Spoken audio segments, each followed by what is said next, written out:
You're watching Global Trade This Week with Pete Mento and Doug Draper.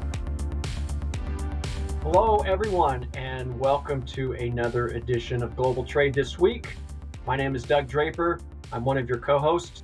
The other co-host is not across the pond, he's across the country, and by the 1600 staircase behind him that's like 9 inches wide and a foot and a half tall, you must be in the nation's capital, my friend. How are you doing? I'm doing good, bud. Thanks for asking. I'm feeling a lot better. Good. Whatever this cold was that everyone's been getting, I don't get it, folks. Wash your hands. Stay out of airplanes. Do whatever you can. It's been almost 2 weeks now. Wow. I just feel like hell still. So nice. Good. Well, I didn't introduce you properly. It's Pete Mento. Pete, I usually toss it over to you on that one, so my apologies. But I'm glad you're feeling better. You have the baseball cap. I have the stocking cap. I woke up today and it was negative 17 in Steamboat. So it's cold everywhere. Yeah, buddy. It's in the low 20s here and sunny and cold, which is not normal for Virginia. So there's snow on the ground, ice everywhere. People are not ready for this. Yeah, we're in the thick of it. So, and what also happens with being in the thick of it, Pete, is this show. So let's get this party started. What's your first topic? Well, my first topic is one that I am sure Doug is going to hate. Like, I don't even know why I asked you what you were going to think about it in the pre-show text message. But SpaceX has been slowly leaking out information, videos, data on their website about the use of their rockets to move people.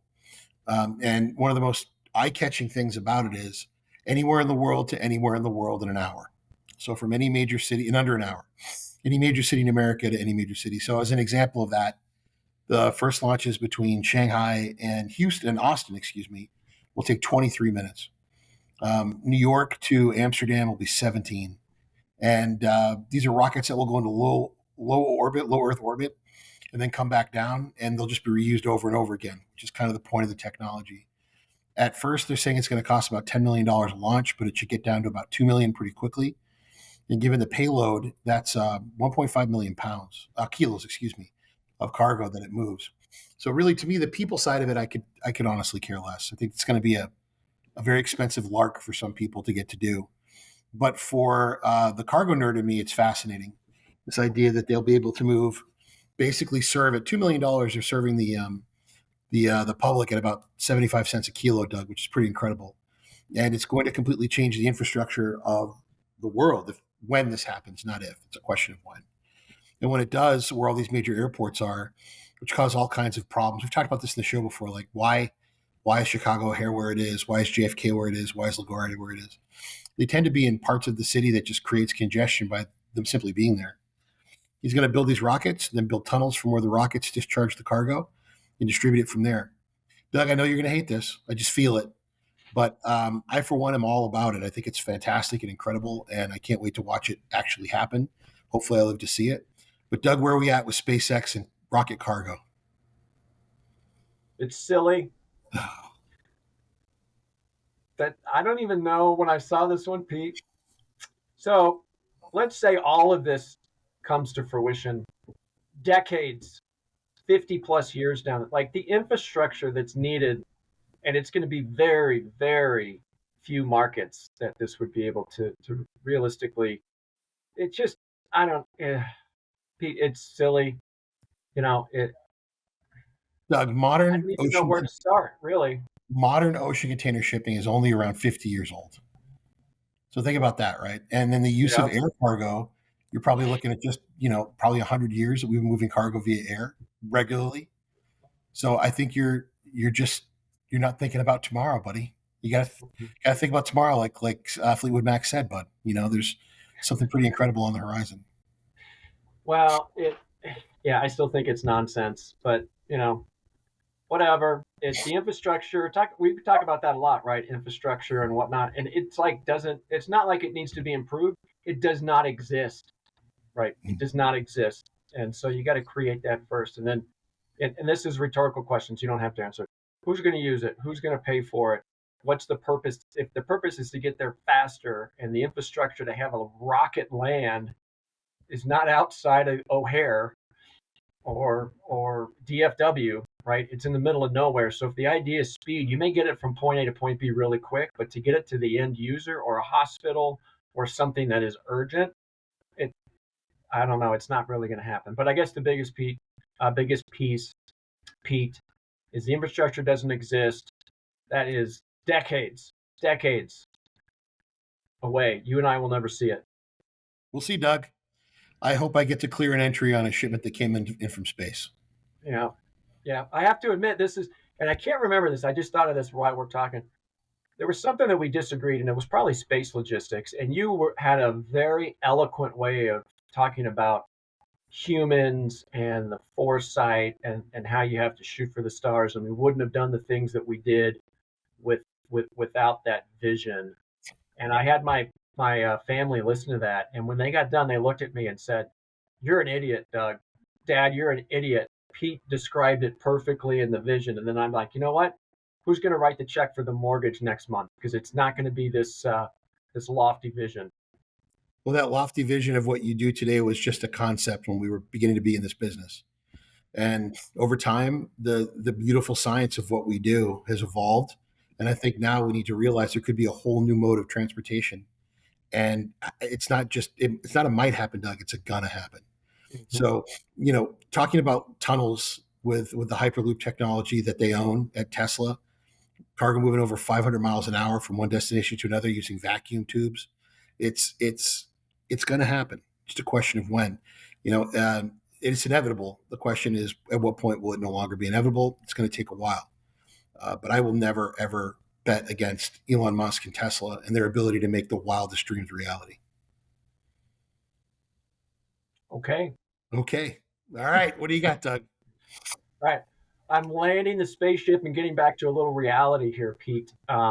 There's two things that popped up in the news recently, which is consistent to a trend that we've seen in the industry. One was last week, and I think it just kind of got lost in the shuffle, right? But FedEx is going to spin off or divest itself from their LTL business unit, right? We saw that with UPS 2001, I believe, when they sold everything to T-Force, the Canadian-based company. So FedEx is in the same process of doing that and divesting itself of the LTL business. The other piece, unrelated story, but there is a connection that I'll make here in a second, is that UPS and USPS are ending their SurePost partnership. So FedEx has a similar program that I think is called SmartPost. I think they've renamed that to like Ground Economy or something. But basically, for those listening, it's having the post office take the final mile, right? They deliver to every zip code in the country and let FedEx or UPS take it all the way to the destination delivery unit, I think is where they inject that stuff, and then they make the final mile. So a lot of this specific to the UPS, USPS end of their partnership. Part of it's related to the contract in 2023 when the Teamsters when they needed to get access to more packages. That was part of their deal, is they wanted to move more packages. So this is a direct result of that. And then the post office, they're reevaluating all of their contracts, right? Which is kind of, this one's interesting, right? They shifted air cargo from FedEx over to UPS, but then UPS just canceled the agreement that they have. So that shows that all parties are transparent. All parties are trying to find the best solution for their business. But the bottom line, Pete, is it shows that there's increased vertical integration, that we're moving towards networks of profitability. UPS has been the leader in this, in my opinion, of just getting rid of the noise and the nonsense. They got rid of Coyote Logistics a while back. And they got rid of their LTL, obviously, and so they're laser focused on their parcel. So FedEx has got their plan. UPS has got their plan. I hope the post office has their plan. I don't think that they're a loser in this arrangement. I think it's a great way for them to right-size their network, look for efficiencies and savings opportunities. I just hope they take advantage of this and do it. So I don't know. Did you hear about the spinoff or the divestiture? I think is the correct word to be used. Not until you sent it over. There's such big moving parts, and there's so much going on in these gigantic monolithic companies when you've extracted all the profit you can from it, makes sense to sell it. Let's see if anyone else can find more oil in that patch where you've been drilling. And I agree with you. It's just another great example of how companies are refocusing on what it is they're supposed to be doing and letting other people who want to focus on those niche or maybe less obvious areas of business to focus on it. This will not be the last time we talk about this year, but I think we're going to see a lot of it. Yeah, for sure. All right. Well, that brings us to halftime, one of our favorite parts of the show. It's brought to us by Cap Logistics. As we always say, we wouldn't be here week in and week out without their support. So again, thanks for Cap Logistics. Check them out, caplogistics.com. So, Pete, what do you got? What's your halftime topic for today? The perfect sandwich, Doug. Mm-hmm. I am a sandwich guy. I find them painfully convenient. I can load them up with a lot of vegetables. It's like a salad with some bread, buddy. So I have been thinking a lot about a particular sandwich lately because it's so far away from me, which it really makes my heart sad. But the perfect sandwich, Doug, if you were going to order a sandwich, where would it be from and what would it be?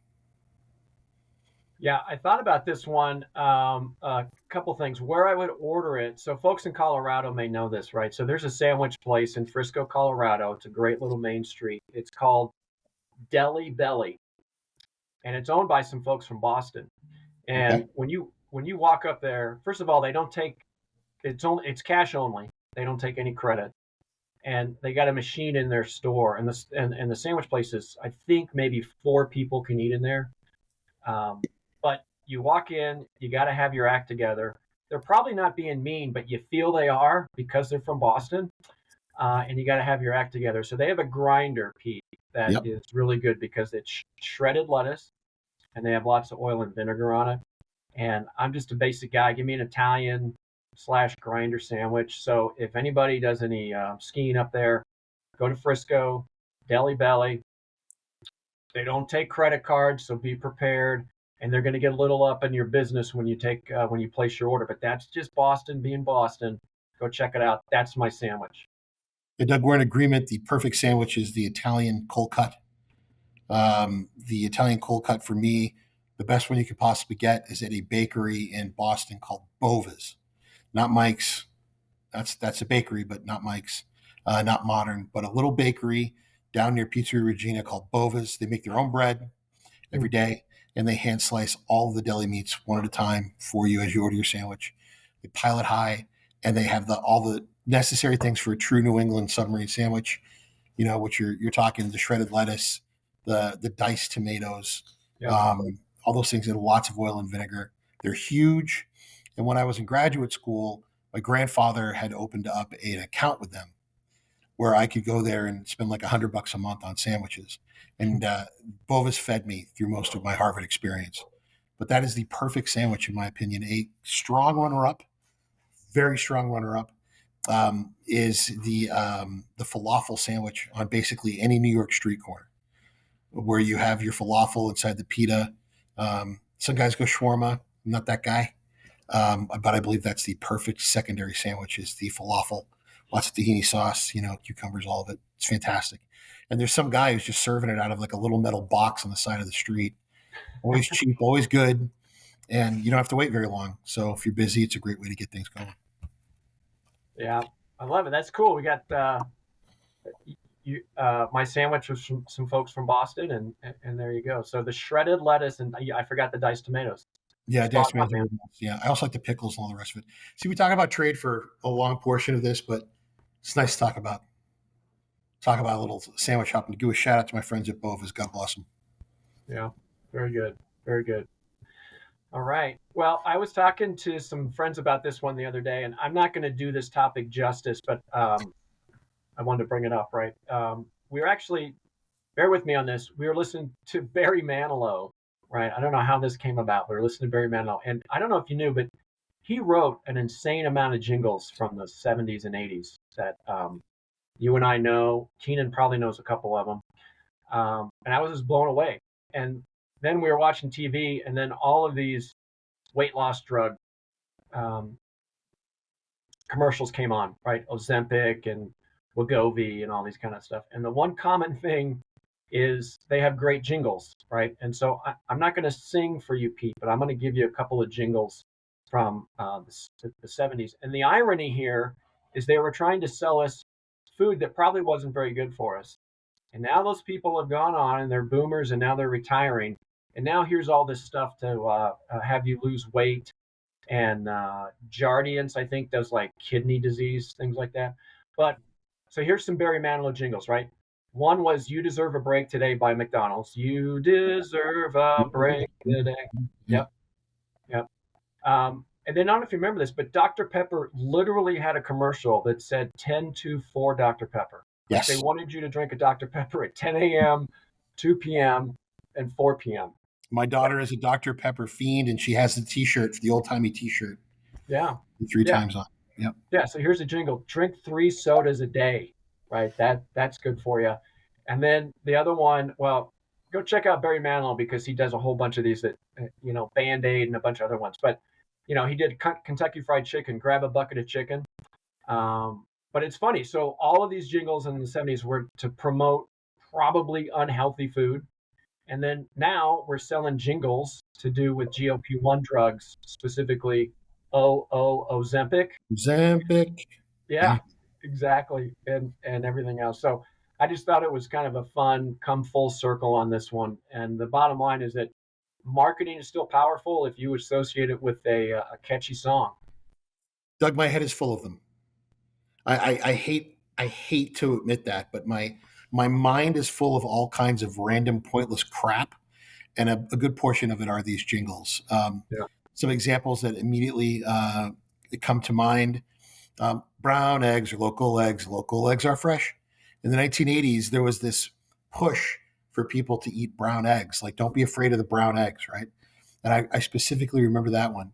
And I remember Diet Coke. It's one of a kind. You can look, but you'll never find. All you have to do is play the first couple of notes, Doug. It's like, name that tune. I'll just start whistling them out for you. But I remember when they went from Have It Your Way. Remember that? Have it your way at Burger King. That was like a big deal. Yeah. But dude, jingles are the best. I remember on 2.5 Men, right? That's what Charlie did. Charlie Sheen's character, he wrote jingles. And their stupid jingles are stuck in my head as well. Maple Nut Crunch and all the rest of them. I remember it's Maple-licious. Doug, I'm telling you, full of them in my head. Yeah. Yeah. Well, there we go. I would encourage anybody in the audience to Google Barry Manilow and just somehow, whatever your prompts may be. I think there's like 7 songs that you and I would know in a heartbeat that he wrote. So there you go. Shout out to Barry Manilow. Ones that make you buy groceries. Yeah. Well, thank you to Cap Logistics, as always, for supporting us and for supporting this entire podcast, let alone halftime. We really do appreciate it. But my next one, Doug, I'm going to get a little fired up. I'm going to get a little upset. Okay, really, go for it. There's a lot of rumors and speculation that the incoming president, inauguration day is today, by the way, it just happened moments ago. Our new president, right about lunchtime, got himself inaugurated. There's a lot of movement right now in DC to reinvigorate the U.S. Merchant Marine, which I am all for. Big fan. 5 stars. Can promote. Like, I'm all about it. We need more ships. And recently, there's been a lot of rumors that in order to induce people to build ships, use American shipping, that cargo coming to America on American-made vessels will not pay tariffs. So as a way of helping to induce the building of ships, if your cargo is delivered by an American ship, you don't pay tariffs. First of all, I'm not sure it's legal. And so I'm going to be looking into that. But second of all, I think we have maybe 80 or 90 container ships under U.S. flag. That's it. And most of them are already leased out to the U.S. government. So it's a fool's errand right now and foolhardy. And at this point, America can manufacture about 15 ships a year. We have no infrastructure for it. We have to start at the beginning, which is opening up shipyards again. We have to have these large opportunities to do so by having big bids to build more American ships. U.S. Merchant Marine needs them, our U.S. Navy needs them, and it's time that we actually invented that infrastructure. Imagine if I told you that we couldn't build planes in America. How absurd you would think that was. Well, honestly, Doug, we can't build ships. In a war with any country, ships are going to be necessary in order for us to be able to project our power. And we're woefully inefficient and dependent on our allies far too much to move our cargo. Pete, if you're running for some position out there, I'll vote for you. Right? I'm unelectable, my friend. I'm unelectable. Yeah, I saw that when I saw your post on it either yesterday or this morning. Great. Here's the deal. I love the creativity, right? I don't know the origin of the story, but let's think of creative ways, to help America succeed, right? So I like the idea, but to your point just now and in the LinkedIn post is that it's a drop in the bucket, right? There's just no capacity to build. If we were able to do it, I'll tell you what'll happen.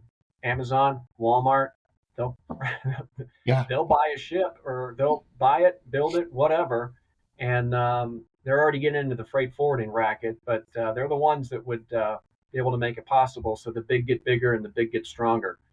So I love the idea. I love the creativity, but it's not going to happen for all the reasons and the infrastructure you just said. Yeah. Well, we're going to have rockets anyway, Doug, so no big deal. Yeah, that's super important. I think we should invest all of our money into building rockets. You would that be can amazed carry at the science that would come from it, my friend. Mm-hmm. Yeah. Yeah. All right. Well, bring us home, Doug. What's our last topic? All right. So this is, kind of related to today, right? So it's, are U.S. shippers and clients really ready for emergency tariff orders? I think you said right before the show that Trump has a desk or shortly a desk close. Right next to the Yeah, stage. literally, he's going to pull a Jimmy Fallon and take his pen and then drop down and just have all of these emergency declarations, right? So that's a big one that you and I spoke about. I have personally seen it with some clients in the last 45 to 60 days. Like, we got to get our double our PO or 1.5x our purchase order, get product in here as fast as we can. And we have seen it as a warehouse, people building inventories in a reaction to something that may or may not happen, right? The fact that the TikTok president was at the inauguration today, the fact that there was a post that you also made that said that Trump is interested in meeting face to face, is it, in my opinion, this is nothing but posturing. I don't think we're going to see a presidential action to do this. I think there'll be a threat, but you're not making sure TikTok has an extra 90 days. You're not inviting the CEO of that company to your inauguration, and you're not making statements about meeting with the president of China. And then all of a sudden, you're going to swipe a pen, and tariffs are going to go through the roof. So I don't think that's going to happen. I think there will be some posturing, which will help expedite some of the communication and meetings that are needed to have the two world's largest powers establish a good trade policy. So anyway, it was a hot topic for a while. I think there's still relevance, but I don't think it's going to happen. It will be posturing towards discussion. Wrong. Okay. All right. Wrong, Doug. I disagree with you. I think that the Chinese are going to need a great deal of pushing to get them back to the table to negotiate. And I think that there will be some tariffs, probably that 10%, to try to fight fentanyl until the president gets some momentum going. He's going to push. He came out of the gate with his butt on fire. And I have every feeling, every indication, every internal conversation I've had, tariffs are coming. They will not be as vicious as we thought they were, but the threat of those will be. But I think a long-standing tariff on goods coming into America from China is very, very likely. And I'll be surprised if by the time we speak next week, they're not in place. All right. We'll find out quick on this one, buddy. That is it. We will find out real quick, right? That's the good and the bad, and what it is with this administration. That'll be fun to see whose perspective is more accurate to what transpired in the next 7 days. We'll find out. But if it's happening in global trade, we'll be talking about it on Global Trade this week. I want to thank all of our viewers and listeners and our friends at Cap Logistics for all the continued support. If you like what you hear, tell a friend, hit that subscribe button, and we'll be back next week with a brand new episode. Hopefully it's warmer and Doug and I can dress a little less like Ned Nook of the Northish. That would be nice. If it got a little warm it'd be a little nice. I don't think it's going to happen, but it'd be nice. And we thank you all for joining us. And thanks, Doug. Thanks, Keenan, back in the booth. We'll see you all next week. Okay. Take care.